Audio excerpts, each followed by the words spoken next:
Morning. मैं Varun Singh class 7th science का chapter 2 nutrition in animal का लेक्चर 2 आज लेने जा रहे हैं। तब तक आप इस वीडियो पर ध्यान से बने रहें और still keep watching on the videos. हम लोग पढ़ रहे थे टीथ के बारे में। तो टीथ जो है उसके बारे में बताया कि ऊपर वाला भाग क्राउन होता है, उसके जस्ट नीचे जो होता है नेक, और उसके नीचे रूट होता है। रूट जो होता है वो पूरे जॉ के साथ लगा हुआ रहता है। तो हम देखते हैं कि मोस्ट एडल्ट जो जितने भी हम लोग हैं, बड़े हो गए हैं, व्यस्त हो गए हैं, एडल्ट में कौन कौन, मेल एंड फीमेल, बहुत एडल्ट मतलब मेल एंड फीमेल। एडल्ट हम लोग जितने भी हैं, male and female, we both have 32 teeth। हम लोग के पास 32 दांत होते हैं। 32 teeth, we have 32 teeth। हम लोग के पास 32 दांत मतलब मेल हैव आल्सो 32 teeth और फीमेल आल्सो हैव 32 teeth। जिसमें कि 16 जो होते हैं, 16 जो होते हैं अपर जॉ में होते हैं, अपर jaw and lower jaw. Upper jaw और नीचे वाले को कहते हैं लोअर जॉ। तो अपर जॉ, हमारा लोअर जॉ ही केवल मूवेबल पार्ट होता है। कभी मूव कीजिएगा तो आपका ऊपर वाला जॉ मूवेबल नहीं होता है। तो अपर जॉ जो है उसमें 16 दांत होते हैं, 16 टीथ, और लोअर जॉ होते हैं उसमें 16 टीथ होते हैं। Similarly in case of female also, upper jaw में 16 टीथ और लोअर जॉ में भी 16, लोअर जॉ 16 टीथ। मतलब टीथ जो है वो 16 रहता है, परमानेंट टीथ। अब वो जो है कभी डिसअपियर नहीं होता है। तो there are 16 teeth present in the human mouth. 32 teeth में 16 जो होता है वो नीचे होता है और 16 ऊपर होता है। 16 टीथ जो हम लोअर जॉ की बात करेंगे तो लोअर जॉ में जो 16 टीथ होते हैं, अपर जॉ में 16 टीथ, लोअर जॉ में 16 टीथ, तो 16 32 टीथ। तो अपर जॉ की अगर बात करेंगे तो अपर जॉ में आपका होगा 4 इंसाइजर, 4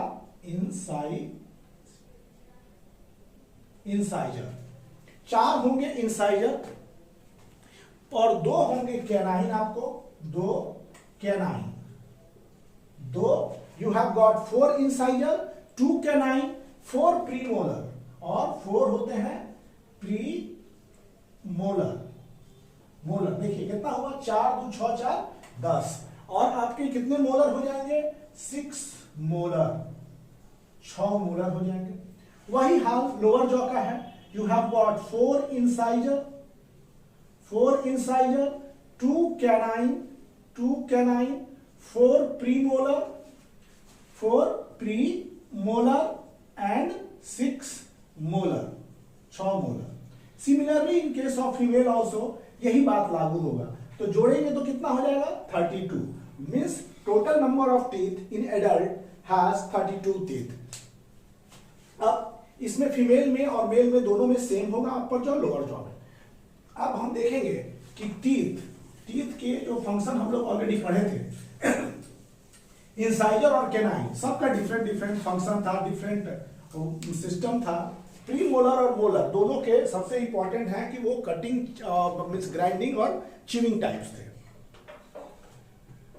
तो अब हम लोग पढ़ेंगे कि हमारे जीवन में जब हम जन्म से बड़े होते हैं तब तक हमारे जीवन में 2 तरह के टीथ होते हैं। Human being teeth grows twice. हम लोग का जो टीथ है वो 2 बार जन्म लेता है। First time when we were small boy, जब हम छोटे थे पहली बार तब। और दिस टीथ को जो छोटे हम लोग थे, जब 1 साल 1.5 साल 2 साल 3 साल 4 साल जब भी थे हम छोटे बच्चे, तो उस समय जो हमारे दांत थे उसको कहा जाता था milk teeth, sometimes called deciduous teeth. तो first set of teeth grows only during babies teeth. ये बेबी का मिल्क टीथ कहते हैं इसको, जो फर्स्ट टाइम ग्रो करता है। मिल्क टीथ धीरे धीरे जैसे बड़े होते हैं तो वो ढीला पड़ने लगता है, और ढीला पड़ने के बाद ये फॉल ऑफ कर जाता है जब आप 6 से 8 साल के बीच में होते हैं। दूध के दांत आपके गिरने शुरू हो जाते हैं कब? जब आप 6 से 8 साल के बीच में होते हैं। तो दूध के दांत जब गिर जाते हैं तो उसके जगह पर क्या होता है कि अनदर सेट ऑफ टीथ जन्म शुरू हो जाता है, दूसरे सेट का शुरुआत हो जाता है, और वो दूसरा सेट जो होता है वो परमानेंट सेट था, जो कि आज अभी बताएं। तो how many types of teeth, how many times we grow? 2 times when we were baby, जब हम छोटे थे तब हमारा दांत था, इसके बाद जब बड़े हो गए तब हमारा दांत का विकास हुआ। जब छोटे थे तो जो टीथ था वो मिल्क टीथ था, वो एक बार 6 से 8 साल के बीच में ये क्या हो जाता है, धीरे धीरे फॉल ऑफ करने लगता है, उसके जगह पर नई टीथ का जन्म होता है जिसको परमानेंट टीथ कहते हैं। अब इसमें क्या होता है, जो परमानेंट टीथ है वो grows in place of milk teeth and remain till the old age. और ये जो है दांत हमारे परमानेंट जो जन्म लेते हैं वो हमारे बुढ़ापे के साथ तक रहते हैं, लेकिन जैसे जैसे हम लोग बड़े होते जाते हैं न्यू टूथ ग्रो नहीं कर पाते हैं इसके जगह पर, और फिर ये दांत झड़ना शुरू हो जाता है। तो after the time comes it again becomes weakened and falls off and cannot be replaced, और वो रिप्लेस नहीं कर सकते हैं। तो ये हमारा टीथ का था। ह्यूमन बीइंग का टीथ जो होता है वो 2 बार ग्रो होता है। in human being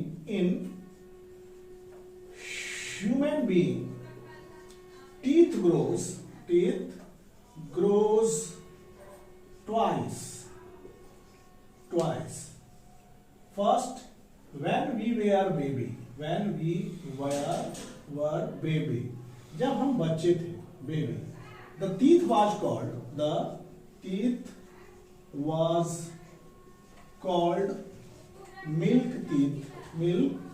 टीथ को क्या कहते हैं? मिल्क टीथ, और सम टाइम डेसिड्यूअस टीथ और मिल्क टीथ। इसके बाद जैसे मिल्क टीथ ये क्या होता है कि milk teeth begins to weaken, milk teeth become weaken. Milk teeth क्या होता है, ये कमजोर होने लगता है, एंड क्या होता है, फॉल्स ऑफ, ये फॉल कर जाते हैं एट द एज ऑफ, किस एज में? आपके 6 to 8 ईयर्स। जब आप 6 से 8 साल के होते हैं तो वो कंप्लीटली फॉल ऑफ कर जाते हैं, और after that new set of teeth takes place. After milk teeth form, after milk teeth fall off, जैसे मिल्क टीथ फॉल ऑफ होता है तो उसके जगह पर then at the place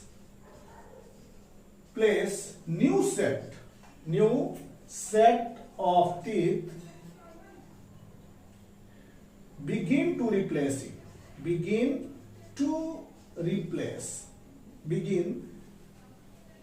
new set of teeth जो होता है वो ग्रो करना शुरू हो जाता है, और this is called permanent teeth. This is your permanent teeth, ये आपका परमानेंट टीथ हो गया। परमानेंट टीथ कितने होते हैं? 32। और जो मिल्क टीथ में नहीं होते हैं वो थे मोलर दांत कभी भी आपके मिल्क टीथ में नहीं रहेंगे। दे आर 6 अपर में और 6 लोअर में। तो ये था हमारा टीथ। जैसे जैसे अब हम लोग टीथ पढ़ रहे हैं तो टीथ हमारा क्या होता है कि हम लोग जो मन सो खाना खाते हैं, we different type of foods. तो डिफरेंट टाइप ऑफ फूड में हम लोग दांतों के साथ, दांत हमारे बहुत मेहनत करते हैं अलग अलग फूड के साथ, तो दांत की सुरक्षा का भी जरूरी उपाय करना चाहिए। We should also take care of our teeth. तो हम लोग को दांत की सुरक्षा करनी चाहिए। तो दांत की सुरक्षा क्यों करनी चाहिए? क्योंकि हमारा दांत सबके साथ बिहेव सही नहीं करता है, और सारे केमिकल्स हमारे दांत के साथ बिहेव नहीं करते हैं, और सारे जो केमिकल्स हैं वो, जैसे कि जो भी चीज हम खाते हैं, खासकर एसिडिक खाना, when we eat acidic food, जैसे कि मान लीजिए टूथ डीके, अब हम लोग पढ़ रहे हैं टूथ डीके। टूथ डीके क्या है? What is tooth decay? White hard covering, जैसे कि जो भी व्हाइट हार्ड कवरिंग ऊपर देख रहे हैं, व्हाइट हार्ड कवरिंग को क्या करते हैं, कहते हैं हम लोग white hard covering. White hard covering, hard covering, white hard covering, white hard outer covering, outer covering, white hard outer covering of tooth is called enamel. Is called enamel. इसको क्या कहते हैं? इसको कहते हैं enamel. शायद ये hardest part of our body है. Enamel is hardest part of our body. ये हो गया hardest part of our body. हमारे बॉडी में सबसे हार्ड कोई है तो इनामेल है. और part of tooth below enamel, enamel के जो नीचे होता है तो उसको बोलते हैं डेंटाइन. ये ऊपर व्हाइट जो दिखाई दे रहा है इनामेल है. इनामेल के जस्ट व्हाइट के नीचे जाइएगा तो वो होता है dentine. The part of tooth below enamel is called, इसको बोलते हैं डेंटाइन. कभी कभी देखते होंगे डेंटाइन. ये डेंटाइन हो गया. Dentine is similar to bone. इसका संरचना जो होता है it is similar to bone. It is similar. ये कैसे होते हैं? Similar to our bones. सारे चीज में ये बोन्स के सिमिलर होते हैं. इस डेंटाइन के नीचे जैसे जाइएगा तो उसमें एक पल्प कैविटी होगा. Inside dentine there is a pulp cavity. उसमें एक पल्प कैविटी होता है. There is a pulp cavity which contain nerve and blood vessels. Which contain nerves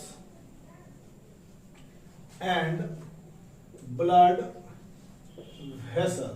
जो कि नर्व और ब्लड वेसल्स रखते हैं. किसी आप एडवर्टाइजमेंट में देखते होंगे कि ये दांतों की सुरक्षा के लिए डेंटाइन के अंदर तक जाके आपके नर्व्स और ब्लड वेसल्स को तंदुरुस्त रखता है. तो this part is dentine. Dentine क्या होता है कि टूथ इनामेल के नीचे वाला पार्ट है और वो बोन की तरह होता है. उसमें होता क्या है? आपके डेंटाइन्स में नर्व सेल्स होते हैं, नर्व्स होते हैं और वेसल्स होते हैं. और नर्व्स और वेसल्स को मजबूत करना बहुत जरूरी होता है, अदरवाइज आपका दांत पहले ही झड़ जाएगा. इनसाइड डेंटाइन और teeth are not clean regularly. If you don't, I और वी डू, अगर मैं और आप दोनों ही अगर दांत की सुरक्षा का उपाय नहीं करते हैं,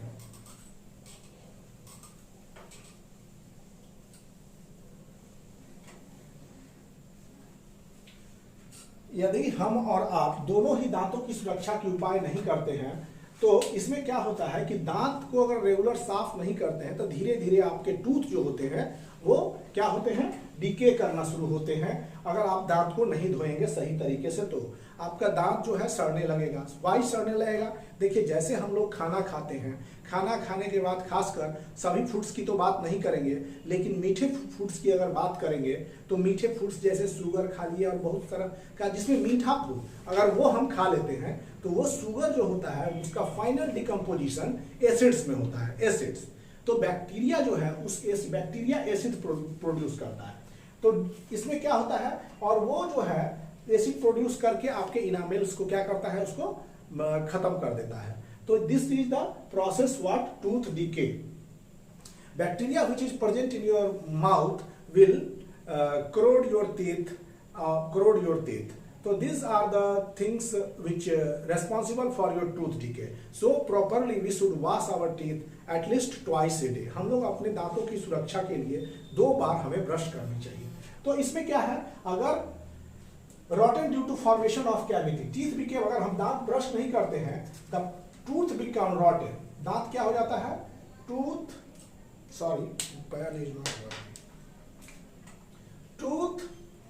become rotten. कब rotten हो जाएगा? When we do not brush regularly. अगर हम दांत को रेगुलरली ब्रश नहीं करते हैं तो हमारा दांत सड़ जाएगा. इसलिए हमें अपने दांतों की सुरक्षा अवश्य करनी चाहिए. Regular we should wash tooth twice a day. तो क्या होता है कि जब भी हम लोग मीठे पदार्थ खाते हैं तो उसमें चीनी जो होता है वो एसिड्स में कन्वर्ट हो जाता है मीठे चीज, और एसिड्स जो होते हैं वो हमारे दांत के साथ कोरोड करने लगते हैं और एसिडिक मीडियम में बैक्टीरिया बहुत ज़्यादा यहाँ पर हार्बर करने लगते हैं। तो बैक्टीरिया जो है हमारे दांतों के सड़न के पीछे का मुख्य कारण हो जाता है। तो this are the things, so brush your teeth regularly. अब हम चलेंगे next, our sense organ is teeth. We have got 5 sense organ, और सेंस ऑर्गन में सबसे बड़ा हो गया, अब हम लोग टंग की बात करेंगे। टंग, जो भी चीज का स्वाद हम लोग को मिल रहा है वो इसके लिए रेस्पॉन्सिबल है टंग। हम लोग टंग पर चलेंगे। Tongue, we are going to tongue. Tongue, tongue के बारे में आप जान रहे हैं, टंग मीन्स जीभ, TONGU, tongue. This is tongue. It is a fleshy muscular organ. ना देखिए कैसा है, फ्लेशी मस्कुलर ऑर्गन। टंग क्या है? Fleshy. First of all you note, it is a fleshy muscular organ. Muscular organ, fleshy muscular organ. Organ in mouth,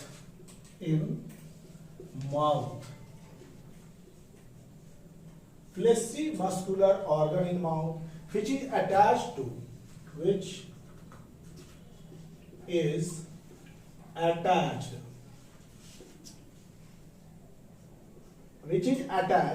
at the back tooth floor, at the back tooth floor, back to floor of the buccal cavity, back to floor, back to floor of buccal cavity.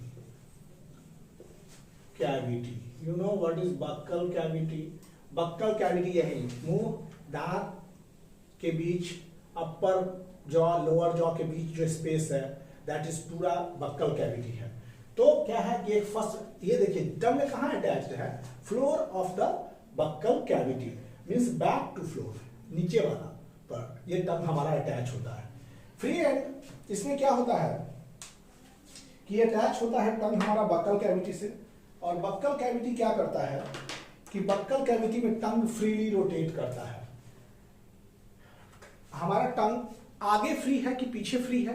देखिए, our tongue is freely at front, ऐसे ऐसे कर सकते हैं हम लोग, ये टंग freely है। तो it is free at the front, it is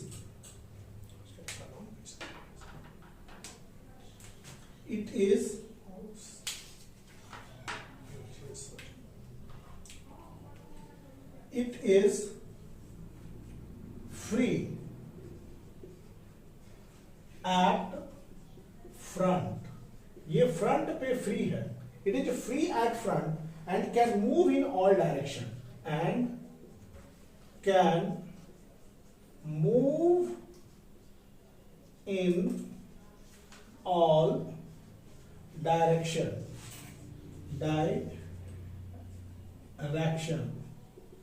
सारे जानवर के, एनिमल्स के भी टंग फ्रीली होते हैं, जैसे कि स्नेक वगैरह टंग से ही अपना डायरेक्शन का पता करते हैं, स्मेल्स को टेस्ट करते हैं, और ये free in all direction.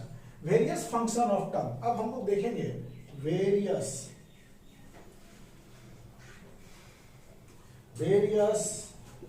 Function of टंग। हमारे टंग का वेरियस फंक्शन क्या है? What is the various function of tongue? We will discuss this today. तो इसमें फंक्शन में टंग में क्या है? फंक्शन ऑफ टंग क्या है कि पहला चीज, the various function of tongue is first, it help mixing saliva. पहला, it help mixing saliva. Salivary gland से सैलिवा निकलता है, you know, mixing saliva with food. किसके साथ? विथ फूड के साथ। It help mixing saliva with food during, जब हम फूड को चबा रहे होते हैं, ड्यूरिंग, जब चबाते हैं, च्यूइंग। क्या करता है टंग? मिक्सिंग, हेल्प इन मिक्सिंग सैलिवा सैलिवा को किसके साथ मिक्सअप करता है? फूड के साथ। कब? जब हम खाना को चबा रहे होते हैं तब। टंग help in swallowing the food, ये क्या करता है कि ये हेल्प करता है स्वॉलोइंग द फूड। यहां पर देखिएगा टंग आपका हेल्प करता है, हेल्प इन स्वॉलोइंग, आपको निगलने में, स्वॉलोइंग द फूड, फूड को निगलने में मदद करता है। तो टंग से जो हम फूड ठेलेंगे ऐसे करके, टंग हम स्वालो करेंगे तो वो कहां जाएगा? Swallowing the food into oesophagus, into food into oesophagus, phagus. Sometime American English में लिखता है esophagus, esophagus. This is British English oesophagus, American English oesophagus, और हम कहेंगे दूसरा इसका नाम है फूड पाइप, फूड पाइप मतलब आहार नाल। This is also food pipe, so called आहार नाल in Hindi.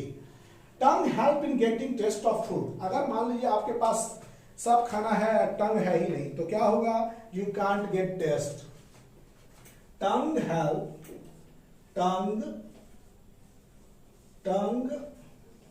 Help in getting the taste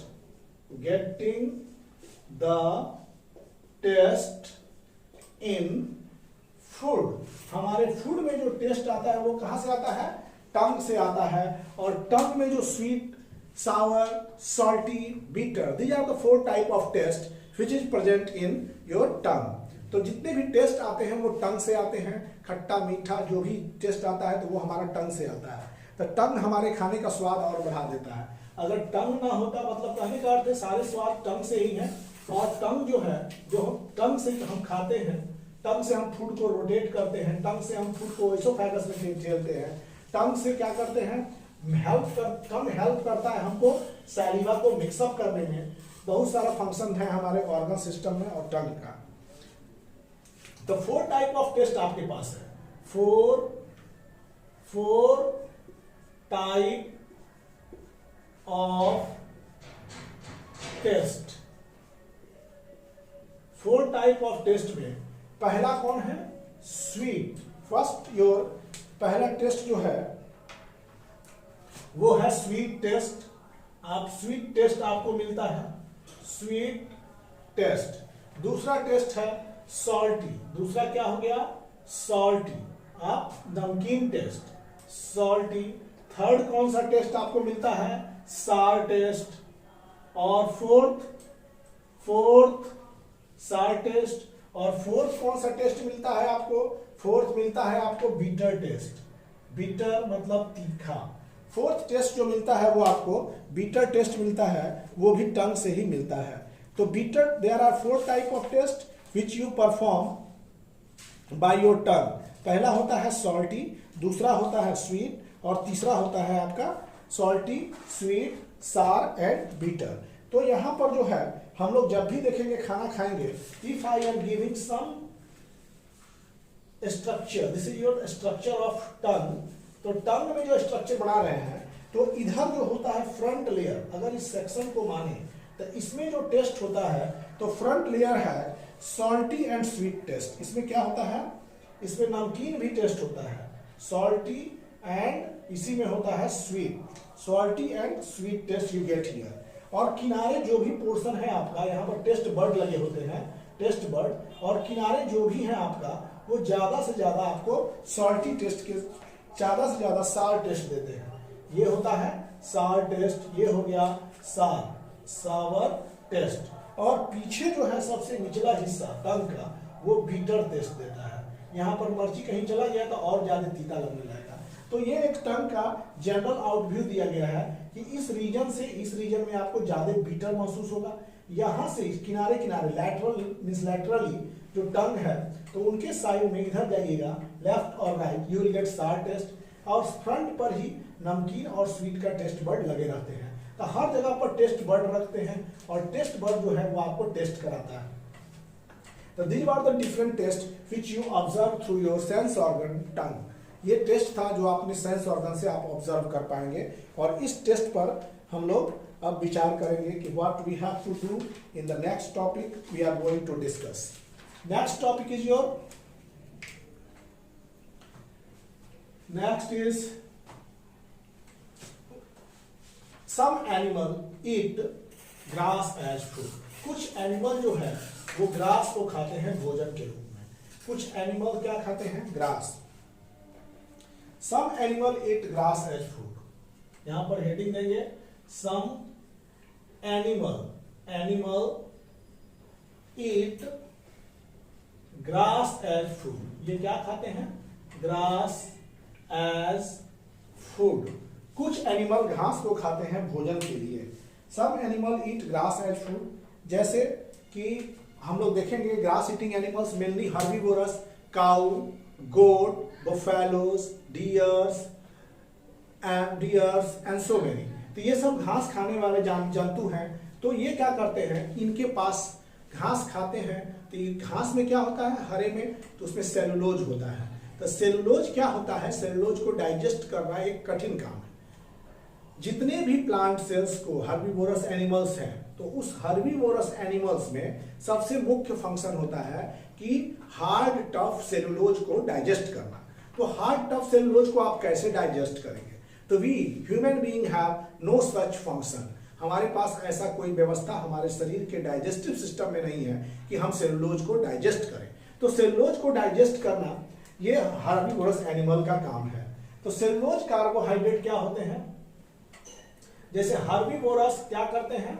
herbivorous animals eat grass. Herbivorous animal घास खाते हैं. Herbivorous animal eat grass. ठीक. अब क्या होता है? In grass cellulose carbohydrate is present. Grass में कौन सा कार्बोहाइड्रेट प्रेजेंट होता है? सेलुलोज कार्बोहाइड्रेट प्रेजेंट होता है. और these cellulose carbohydrate these are chewed by animal. ये किसके द्वारा च्यूड होता है? Chewed by animals. ये जानवरों द्वारा च्यूड किया जाता है. These are chewed by animals. Cellulose carbohydrate, ये जो है कार्बोहाइड्रेट सेलुलोज जो होता है वो जल्दी डाइजेस्ट नहीं होता है. तो हमारे जितने भी हर्बीवोरस एनिमल्स हैं, तो उनके फर्स्ट स्टोमैक, जिनका नाम होता है रूमेन, जितने भी हर्बीवोरस एनिमल हैं उनमें स्टोमैक को 4 भाग में बांटा गया है. 4 भाग में. तो पहला होता है रूमेन. तो रूमेन क्या होता है? गाय जब घास चरती है, चाहे कोई जानवर जब घास चरता है, तो फर्स्ट बार में वो उसको कम च्यू करता है, कम चबाता है. इसके बाद धीरे धीरे क्या होता है कि वो उसको अपने फर्स्ट स्टोमैक रूमेन में स्टोर करता है. क्योंकि जल्दी से घास चरना होता है, और वो गाय जो है जल्दी से घास चरते समय कुछ घास को अपने फर्स्ट कंपार्टमेंट रूमेन में स्टोर कर लेती है. तो स्टोर करने के बाद जब पूरा स्टोर हो जाता है, तो गाय उसी रूमेन में से घास को फिर निकाल करके, जैसे कि जब वो टाइम हो गया चरने का, वो रिलैक्स करती होती है, तब वो उसी रूमेन में से घास निकाल लेती हैं और मुंह तक ले आती हैं. और उसको क्या करती है? च्यू करती है. च्यू चबाती है. पागुर करना उसको कहते हैं. गाय भैंस को देखते होंगे कि मुंह बराबर चलाती रहती है खाना नहीं होने के बाद भी. तो वो उस गाय भैंस उस घास को, उस सेलुलोज जैसे पदार्थ को डाइजेस्ट करने के लिए वो च्यू करती है, चबाती है. तो इसको बोलते हैं rumination. This is called rumination. तो इसमें क्या होता है? Cellulose कार्बो in animals chewed by the animals. अब क्या होता है? Bacteria which is present in stomach.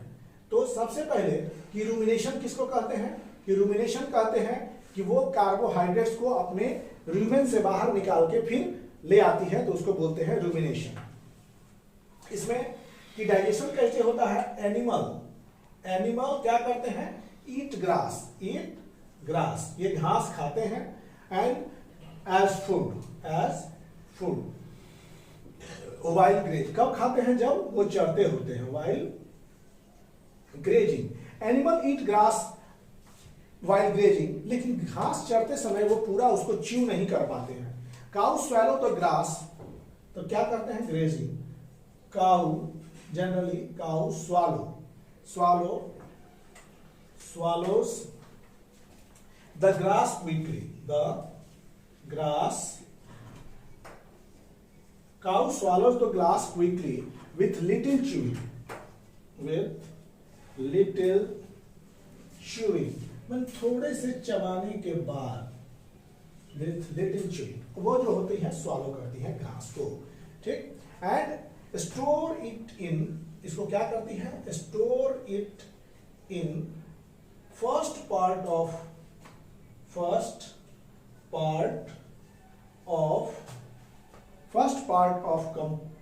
Alimentary canal कहिए उसका, एलिमेंट्री कैनाल कॉल्ड रूमेन। इसको क्या कहते हैं हम लोग? पहला कंपार्टमेंट रूमेन कहते हैं, रूमेन। फर्स्ट कर रूमेन कंटेन, रूमेन में क्या होता है कि उसमें एक सेलुलोज डाइजेस्टिंग एंजाइम होता है। Rumen contain cellulose digesting enzyme. Cellulose digesting enzyme किसके वजह से है? बैक्टीरिया जो रूमेन में रहता है। Rumen is house for cellulose digesting bacteria. Rumen of herbivores contain cellulose digesting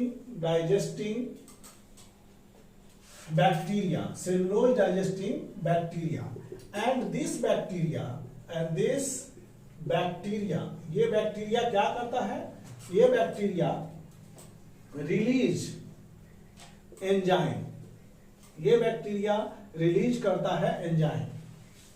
इसमें क्या होता है कि rumen contain cellulose digestive enzyme and bacteria present in rumen, वो क्या करता है? सेलुलोज का डाइजेशन करता है। Bacteria present in rumen cellulose digestive and this bacteria release enzyme called cellulase. इसको क्या बोलते हैं? सेलुलेज कहते हैं। सेलुलोज एंजाइम जो सेलुलोज को डाइजेस्ट करता है। सेलुलोज क्या है? An enzyme released by bacteria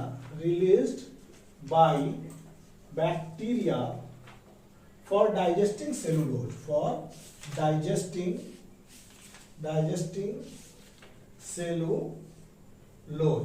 cellulose को डाइजेस्ट करने के लिए जो बैक्टीरिया एंजाइम छोड़ता है तो उसको हम लोग बोलते हैं सेलुलेज। तो cellulase is a digesting enzyme and partly digested in rumen. अब क्या होता है? इससे फूड कितना डाइजेस्ट होता है रूमेन में? Food is partly digested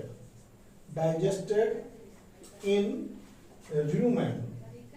rumen में फूड जो है पूरा डाइजेस्ट नहीं होता है, फूड जो है पार्टली डाइजेस्ट होता है अपने फर्स्ट कंपार्टमेंट में, and partially digested,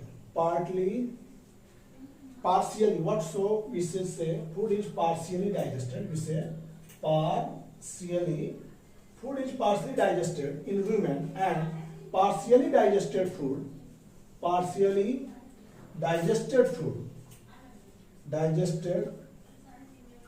food is called curd। इसको कर्ड कहते हैं। फिर उस कर्ड को च्यू करके वो अपने अलग अलग कंपार्टमेंट में ले जाके वहां उसको डाइजेस्ट करती है। तो हर्बीवोरस एनिमल्स में जो डाइजेशन है वो सेलुलोज का हो जाता है, लेकिन we human being can not digest cellulose. हम लोग जो ह्यूमन बीइंग हैं वो सेलुलोज का डाइजेशन नहीं कर पाएंगे। Why? Because we do not have such bacteria and such enzyme. हमारे पास ना वैसे बैक्टीरिया है और ना ही वैसे एंजाइम है, सो हम लोग उसका डाइजेस्ट नहीं कर पाएंगे। तो जितने भी हर्बीवोर्स हैं, आपके कैटल्स हैं, वो सब रूमिनेंट्स हैं। रूमिनेंट्स मतलब कि दे कैन डाइजेस्ट सेलुलोज, ये सेलुलोज को डाइजेस्ट कर सकते हैं। समझ गए ना? तो ये था सेलुलोज का डाइजेशन, ग्रास का डाइजेशन इन फ्रूट। अब हम लोग पढ़ेंगे what we are going to study is next मेहमान जो इस चैप्टर के हैं और अंतिम पड़ाव पर है, we are in last stand of this chapter, that is amoeba. ये अमीबा है आपके चैप्टर नंबर 2 का सबसे अंतिम टॉपिक इज अमीबा। अमीबा के बारे में जानते हैं। Amoeba is a small microscopic organism. Amoeba एक बहुत छोटा माइक्रोस्कोपिक ऑर्गेनिज्म है। माइक्रोस्कोपिक मतलब we can not see with our naked eyes, हम अपनी खुली आंखों की सहायता से इसे नहीं देख सकते हैं। ये बहुत माइक्रोस्कोपिक होता है। ये इरेगुलर इन शेप होता है, जो कि एक खास इसकी भूमिका होती है, इसका इरेगुलर शेप का होना। Irregular shape means it is unique feature of amoeba. Amoeba के पास क्या है कि यूनिक फीचर है, इट्स इरेगुलर शेप। पहला क्या है अमीबा? अमीबा के देखेंगे बारे में तो a microscopic animal. Microscopic animal, copic animal मतलब इसका अर्थ क्या हुआ? इसका अर्थ हुआ cannot be seen with naked eyes। खुली आंखों से हम इसे नहीं देख सकते हैं। नेकेड आईज, इसे हम अपनी खुली आंखों की सहायता से नहीं देख सकते हैं। दूसरा क्या है? It is unicellular. ये क्या है? Unicellular in nature. Unicellular in nature, ये जो होता है हमारा एक कोशिकीय प्राणी है। Unicellular in nature. तीसरा इसका विशेष कैरेक्टर है, it is irregular in shape. ये इरेगुलर होता है, इरेगुलर इन शेप। इसका शेप जो है अनियमित होता है, और अनियमित होता है। Important features is changing in shape, हमेशा वो अपने शेप को बदलते रहता है। You can not fix the shape of amoeba because it is gradually, हमेशा लगातार वो बदलते रहने वाला जानवर है, वो अपने शेप को बदलते रहता है। अमीबा इज सिंपलेस्ट एनिमल, ये सबसे छोटा। Amoeba lives in pond water. Pond water means what you can call pond water?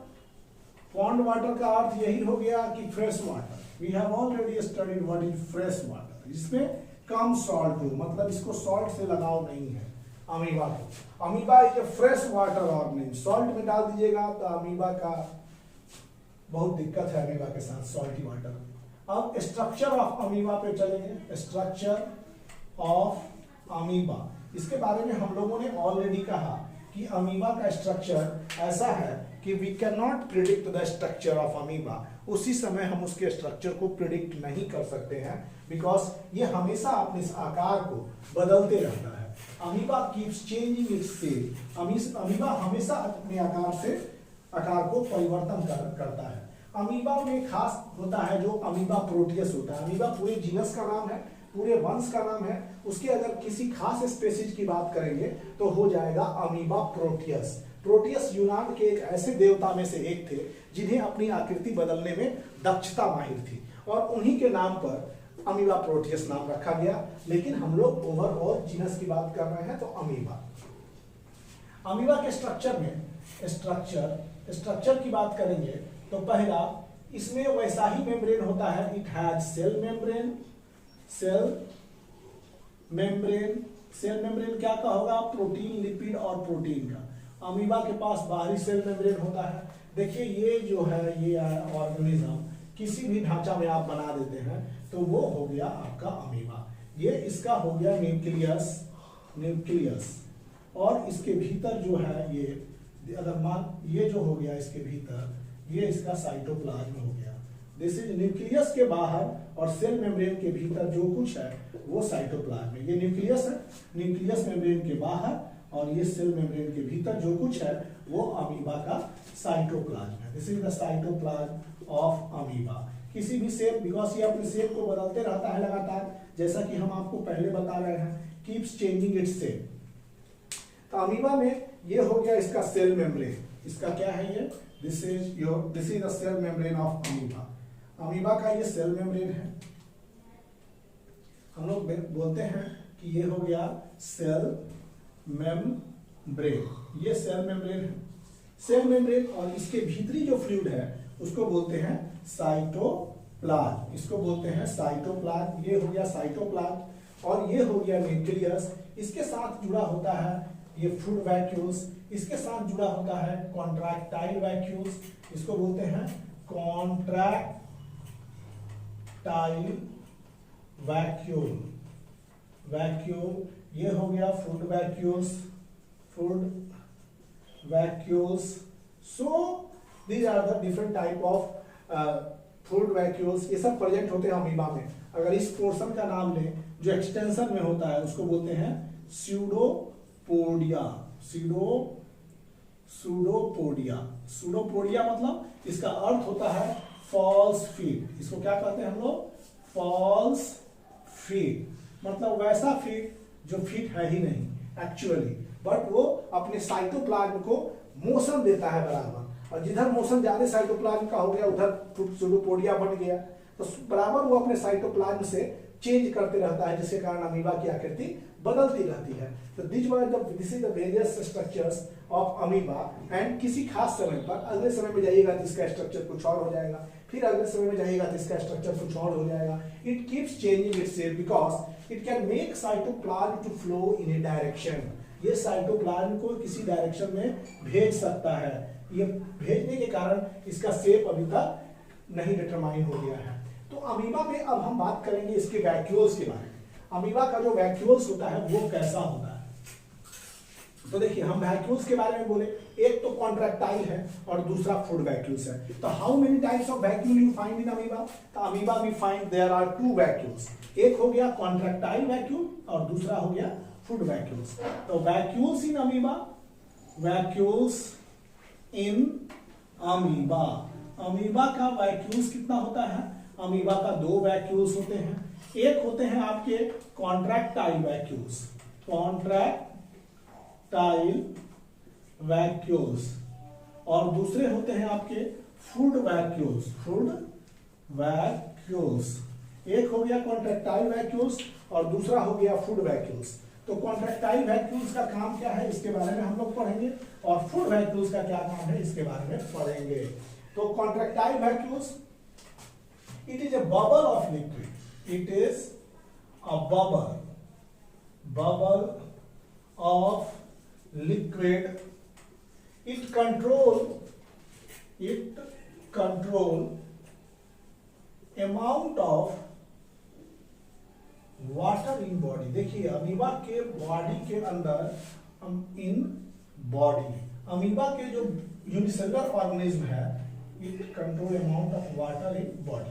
Amoeba एक यूनिसेलुलर ऑर्गेनिज्म है और उसके अंदर जो कॉन्ट्रैक्टाइल वैक्यूल्स है वो एक बबल्स ऑफ लिक्विड होता है। उसका काम उसमें होता है बबल्स ऑफ लिक्विड की तरह। उसका सबसे बड़ा काम होता है कि वो शरीर के अंदर वाटर को कंट्रोल करता है, मतलब वाटर को नियंत्रण करता है। तो इसलिए कभी कभी इस वैक्यूल्स को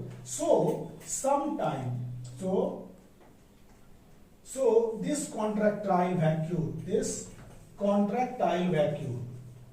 contractile vacuole is osmoregulatory, मतलब वाटर को नियंत्रण करने के कारण इसको ऑस्मोरेगुलेटरी कहते हैं। ऑस्मोरेगुलेटरी कॉन्ट्रैक्टाइल वैक्यूल अमीबा कैसा होता है? ऑस्मोरेगुलेटरी, मतलब कि वाटर को जो नियंत्रण करता है उसको कहते हैं ऑस्मोरेगुलेटरी। इसमें क्या होता है फूड वैक्यूल्स में? इट कंटेन्स, इसमें क्या करता है? It contains bubbles of water plus food particles. इसमें बबल्स ऑफ वाटर होते हैं और फूड पार्टिकल्स होते हैं। तो फूड वैक्यूल्स में वाटर और फूड पार्टिकल्स, इसमें फूड पार्टिकल्स नहीं होंगे, इसमें केवल बबल्स ऑफ लिक्विड होंगे और कंट्रोल करते हैं ये अमीबा के अंदर वाटर के नियंत्रण को रखते हैं। अमीबा के बॉडी के अंदर वाटर का जो नियंत्रण होता है वो कॉन्ट्रैक्टाइल वैक्यूल के द्वारा होता है। अमीबा में अपना आकार क्यों बदलता है? क्योंकि वो हमेशा अपने साइटोप्लाज्म को बराबर गति में रखता है और किसी डायरेक्शन में फ्लो करा सकता है साइटोप्लाज्म को, इसलिए अमीबा का शेप बदलते रहता है। और अमीबा के बॉडी में एक खास स्ट्रक्चर है जिसको बोलते हैं सूडोपोडिया। जैसे कि हम पहले बताए कि सूडोपोडिया क्या है? Pseudopodia is a false feet. It is false feet. ये झूठा पैर है, मतलब फॉल्स फीट मतलब वो भी अपने आप बनता है साइटोप्लाज्म के मोशन से। It has false feet. तो इसमें क्या होता है? फिंगर लाइक, जो भी अमीबा के बॉडी के अंदर आपको फिंगर लाइक कोई प्रोजेक्शन दिखाई दे, फिंगर लाइक प्रोजेक्शन, ये न्यूक्लियस हो गया, ये फूड वैक्यूल्स हो गया, ये कॉन्ट्रैक्टाइल वैक्यूल्स हो गया। तो ये यहाँ पर फिंगर जैसा देखिए प्रोजेक्शन दिखाई दे रहा है, आपके अंगुली नुमा प्रोजेक्शन, फिंगर लाइक उभार, फिंगर लाइक प्रोजेक्शन। सूडोपोडिया क्या है? Finger like projection, finger like projection means अंगुली नुमा उभार, फिंगर लाइक प्रोजेक्शन। इसको क्या कहे हम लोग? अंगुली नुमा उभार है, यहां पर एक अंगुली नुमा उभार है। तो ये क्या होता है कि finger like projection is called pseudopodia. इसको क्या बोलते हैं? सूडोपोडिया, इसको कहते हैं सूडोपोडिया, हम लोग फॉल्स फिट कहते हैं। Amoeba can produce pseudopodia any side. Amoeba जो है इस सूडोपोडिया को कहीं भी बना सकता है, कहीं भी प्रोड्यूस कर सकता है। कैसे? साइटोप्लाज्म को उधर पुश कर करके ये अपने सूडोपोडिया को प्रोड्यूस कर सकता है। और ये धीरे धीरे मोशन करता है। एक बार साइटोप्लाज्म प्रोड्यूस कर लिया, फिर धीरे धीरे वहां से कंट्रोल हटाता है, फिर वो सूडोपोडिया गायब हो जाता है, फिर पुशअप करता है, फिर धीरे धीरे वो गायब होता है। मतलब हमेशा साइटोप्लाज्म को दिशा दे दे के वो सूडोपोडिया का निर्माण करता है। The appearing and disappearing process of pseudopodia जो होता है वो उसके मोशन में रेस्पॉन्सिबल होता है। तो इतना तक हम लोग पढ़े स्ट्रक्चर ऑफ अमीबा के बारे में। तो अमीबा के बारे में स्ट्रक्चर वगैरह जानने के बाद हम ये जानना चाहेंगे कि अमीबा कैसे खाता है। तो feeding habitat of amoeba, amoeba के स्ट्रक्चर्स के बाद अब हम चल रहे हैं feeding and digestion in amoeba. Amoeba कैसे खाता है, कैसे डाइजेस्ट करता है? अमीबा भी आखिर एक जानवर है, लेकिन छोटा जानवर, यूनिसेलुलर एंड एनिमल है। अमीबा किस तरह का एनिमल है? फीडिंग, अब हम लोग feeding and digestion in amoeba, digestion in amoeba, amoeba के खाने पर और उसके पाचन पर हम लोग अब विचार करेंगे। How does amoeba do this? Amoeba it's क्या करते हैं? ये पानी के अंदर तालाब में रहते हैं, फ्रेश वाटर में रहते हैं, तो उसके अंदर जो छोटे उससे छोटे होते हैं ग्रास और एनिमल्स, उससे छोटे अपने से छोटे एनिमल्स को ये खाते हैं। तो अमीबा क्या खाता है? छोटे छोटे टाइनी प्लांट्स एंड ग्रास। तो अमीबा ईट, आपके हम अमीबा ईट, ये क्या खाता है? और फीड ऑन, फीड ऑन क्या चीज? फीड ऑन तो टीनी प्लांट, हम लोग लिखेंगे यहां पर tiny plant, plant and microscopic organism, tiny plant और tiny animals and microscopic animals. मतलब देखिए छोटा स्तर पर ये पौधों को भी खाता है और जानवर को भी खाता है। बहुत छोटे स्तर पर ये काम हो रहा है, छोटे ऑर्गेनिज्म के साथ। तो इसमें भी क्या देख रहे हैं आप? हम लोग क्या खाते हैं? हम लोग भी प्लांट खाते हैं, एनिमल को खाते हैं। तो हम लोग को क्या टर्म दिया गया है? ओमनीवोर। तो अमीबा को आप एक तरह से इसको कह सकते हैं फीडिंग हैबिट के आधार पर कि it is omnivore, it is omnivore. हम लोग क्या खाते हैं?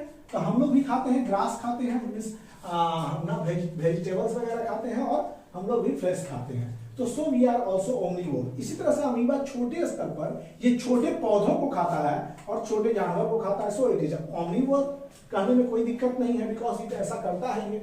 और amoeba present in pond water, it lives in, वहां पर अमीबा प्रेजेंट होता है। तो अमीबा क्या करता है? देखिए अमीबा बहुत चालाक जानवर है, छोटा स्तर पर ये चालाकी कहा जाएगा। ये अपने सूडोपोडिया को वहां पर ले जाएगा जहां इसको खाना दिखेगा, इस तरह से घेर लेगा। देखिए ये फूड है और फूड को किससे घेर रहा है? ये दोनों इसका सूडोपोडिया है, अपने सूडोपोडिया से ये घेर रहा है। सूडोपोडिया, सूडोपोडिया क्या है? ये फिट नहीं है लेकिन बन जाता है, फूड को देख के इसका फिट तैयार हो जाता है। तो ये हो गया amoeba.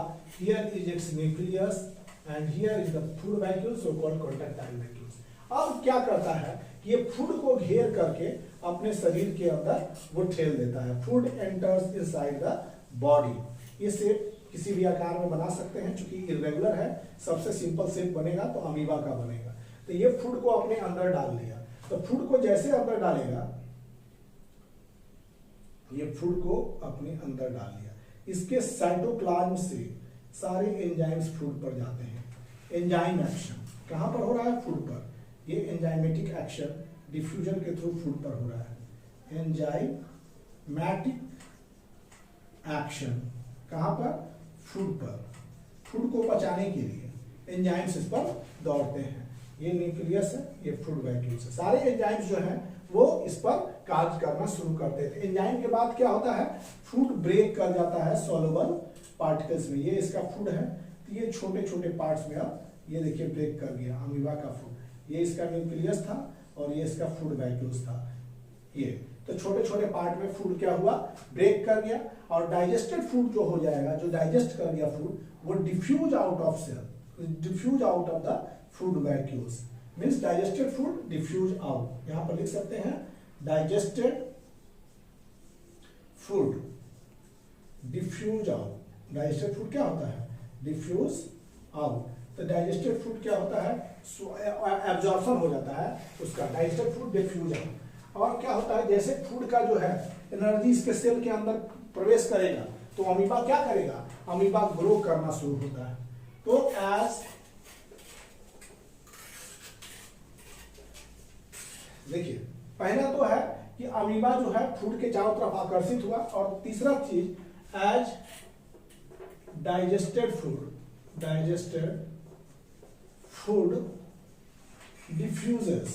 Diffuses amoeba grow. Amoeba क्या करता है, अमीबा ग्रो करना शुरू हो जाता है, अमीबा बढ़ना शुरू कर देता है, अमीबा स्टार्ट्स ग्रोइंग। और इसके बाद क्या होता है कि इसके अंदर का जो अनडाइजेस्टेड फूड होता है, किसी भी जगह से यूज हुए, किसी भी जगह से जो अनडाइजेस्टेड फूड है वो बाहर हो जाता है। अनडाइजेस्टेड फूड क्या होता है,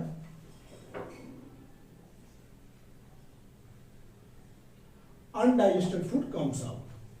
undigested food comes out. Undigested food क्या होता है, वो बाहर आ जाता है। तो this is the mechanism. Nucleus बनाए रखिएगा आपका इसका अमीबा का, और ये फूड वैक्यूल्स और ट्रैक्टाइल वैक्यूल्स कुछ भी है, ये ऑर्गेनिक साइटोप्लाज्म। तो ये क्या होता है, undigested food comes out of the amoeba. Undigested food हमेशा बाहर आ जाता है। अब हम लोग मैकेनिज्म पर विचार करेंगे। We should go through the mechanism how amoeba do this. तो पहला स्टेप में क्या था, when food particles come near amoeba. पहला पॉइंट इसमें लिखिएगा कि पहला पॉइंट है when food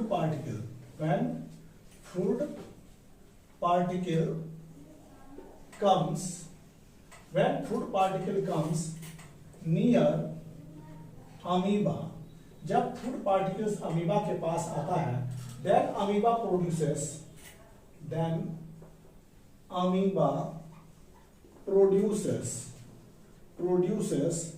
two pseudopodia। जैसे फूड पार्टिकल अमीबा के पास आएगा, अमीबा अपने दोनों सूडोपोडिया को, उसके टू सूडोपोडिया अपने फूड पार्टिकल के चारों तरफ भेज देगा अराउंड फूड पार्टिकल। देखिए सूडोपोडिया कहां चल जाएगा, इसका अगर देखेंगे तो ये सूडोपोडिया अपने फूड पार्टिकल्स के चारों तरफ आ गया दिस वे। और इसमें क्या होता है, एंड सराउंड कर लेता है इसको। क्या करता है, फूड पार्टिकल्स ये ऐसे यहाँ पर मिल जाएगा और फूड पार्टिकल्स यहाँ से इसको सराउंड हो जाएगा। ये न्यूक्लियस हो गया, ये फूड वैक्यूल्स हो गया। देखिए ऐसे, पहले तो ऐसे था अमीबा, तो ये जो हो गया, यही जो फूड जैसे एंटर किया इसके अंदर, तो ये मेम्ब्रेन डिसॉल्व कर जाता है और ये फूड पार्टिकल्स फूड वैक्यूल्स के रूप में चला आता है। अब क्या है, two pseudopodia then surround food particles. Two कौन सराउंड कर रहा था, दो pseudopodia. Two pseudopodia then surround the food particle,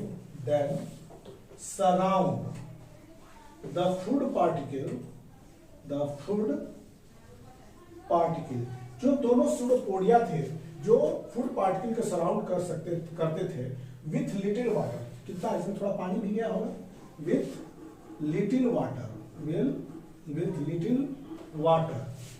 देखिए अब ये पहले तो आहार था, अब ये गया तो हो गया फूड वैक्यूल्स, अब बन गया फूड वैक्यूल्स। ये फूड वैक्यूल्स का निर्माण कर दिया। फूड वैक्यूल अब ये किस तरह का काम करता है, फूड वैक्यूल्स, ये एक टेम्पोररी एस्टोमैक का काम करता है। टेम्पोररी एस्टोमैक। फूड वैक्यूल्स किस तरह से काम करते हैं, अस्थायी पेट के रूप में काम करते हैं फूड वैक्यूल्स।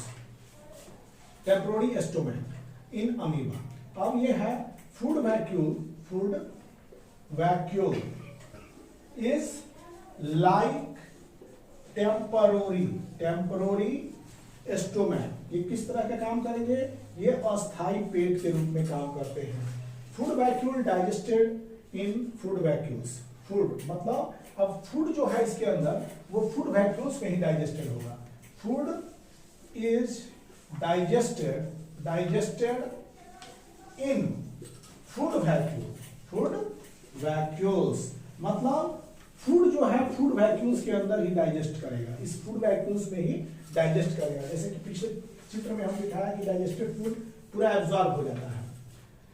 फूड वैक्यूल किस तरह का होगा? फूड वैक्यूल्स डाइजेस्टेड इन फूड वैक्यूल्स. तो ये किस तरह का काम करेगा? ये टेम्पोररी स्टोमैक का काम करता है. अब क्या है? डाइजेस्टिव एंजाइम पाचन वाले एंजाइम ब्रेक्स. डाइजेस्टिव एंजाइम क्या करते हैं? Breaks the food particle into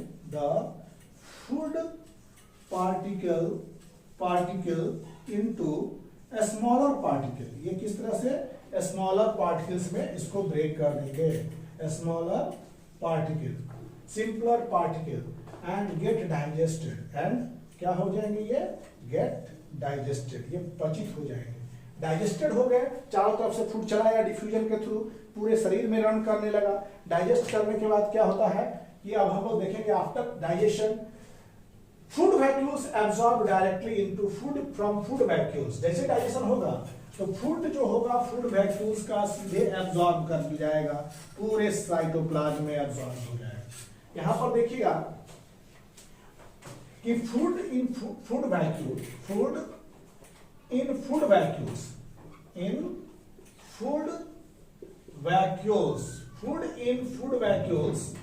क्या होते हैं?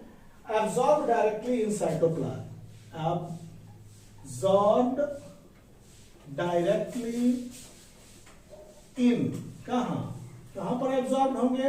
क्योंकि फूड वैक्यूल साइटोप्लाज्म में है तो साइटोप्लाज्म में ही एब्सॉर्ब हो जाएंगे food vacuoles. After absorption of food cytoplasm bye diffusion. कैसे जाएंगे? डिफ्यूज करके, इधर उधर पसर के. डिफ्यूजन बाय डिफ्यूजन, इसको आप हायर क्लास में पढ़ेंगे. लेकिन पसर के ऐसे इधर जैसे हाइट से ज्यादा की तरफ फूड जहां ज्यादा एकत्रित है वहां से कम वाले क्षेत्र में जाना शुरू कर देंगे. तो ये हो गया. After absorption of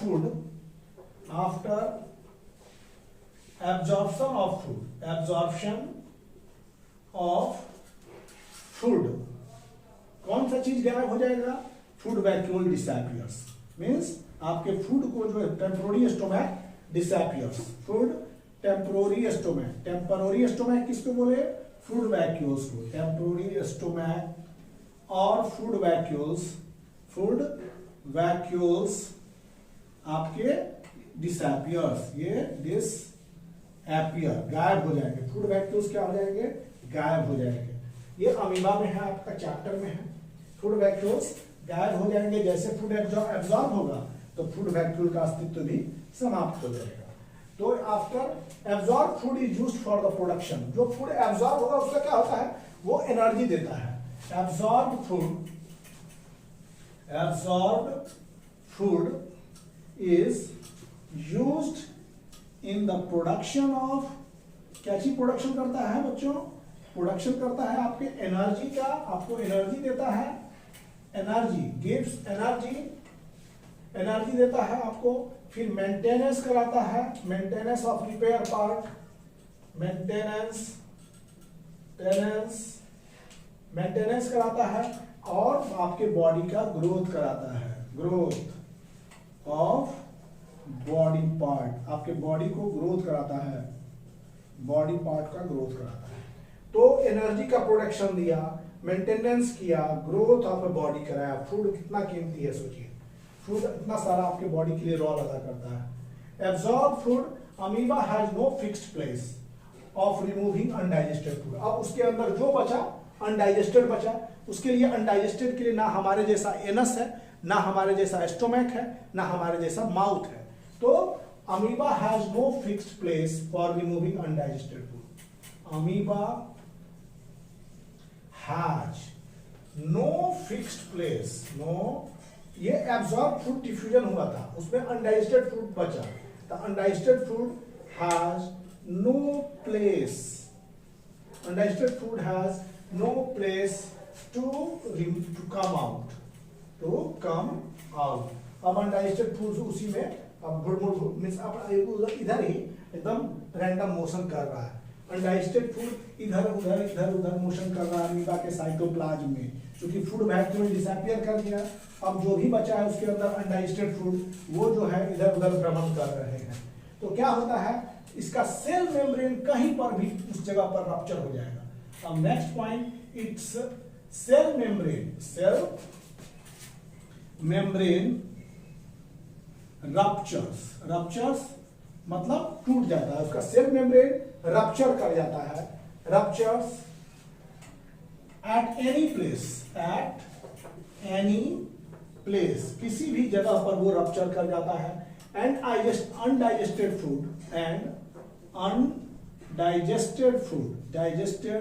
food are thrown out. Undigested food क्या होते हैं, वो बाहर निकाल दिए जाते हैं। दोस्तों देखिए क्या होता है कि लास्ट स्टेप में सेल मेम्ब्रेन को रप्चर होना पड़ता है, क्योंकि उसके पास कोई फिक्स्ड प्लेस नहीं है अनडाइजेस्टेड फूड को निकालने के लिए। तो सेल मेम्ब्रेन रप्चर करेगा किसी भी प्लेस पर और अनडाइजेस्टेड फूड जो होगा वो बाहर आ जाएगा। तो हम लोग देखें अभी अमीबा के बारे में। अब देखेंगे कि अमीबा हमारे साथ कैसा लिंकिंग रखा है।